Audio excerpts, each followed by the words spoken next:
Fashion in 17th century London. Social hierarchy, trade, architecture, politics, religion all influenced the fashions of the 17th century. The burgeoning fashion industry in London encouraged all kinds of trades to flourish. The city's wealthiest residents demanded rich fabrics and feathers, shoes, boots, gloves, hats, purses and jewellery, which remain to this day an important part of the city's history. At the forefront of fashion would be the reigning monarch, the most powerful person in the kingdom.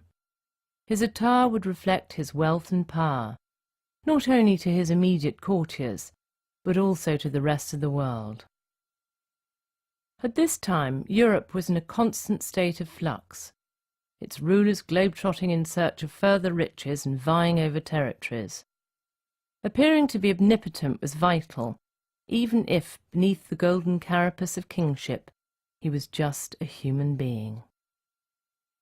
James VI of Scotland, first of England, and his son Charles I, who succeeded him, still believed in the divine right of kings and enjoyed dressing up in the most lavish materials and jewels. As we know, this eventually led to their undoing during the Commonwealth period, but during their reign they epitomised the fashion for lavish dressing. The Commonwealth era, 1642 to 1649, was followed by a period when fashion was frowned upon. Instead, clothes denoted which side you were on, the Roundheads or the Cavaliers. After the Civil War, however, when the monarchy had been restored, colour and frivolity returned to the streets of London. Travel was a powerful stylistic influence. More people were visiting Europe, and young men of means would do the Grand Tour, a kind of 17th century gap year, to broaden their minds, possibly visiting the ruins of Athens, the Colosseum in Rome, and even as far afield as Palmyra in Syria. This in turn influenced artists and architects, most notably Inigo Jones, one of the greatest English architects of the century, and later Christopher Wren. Lord Burlington, the man who built Savile Row, was also struck by the architecture of the ancient world. Distilled and revised by Palladio, a Renaissance visionary, he brought what came to be known as Palladianism to England.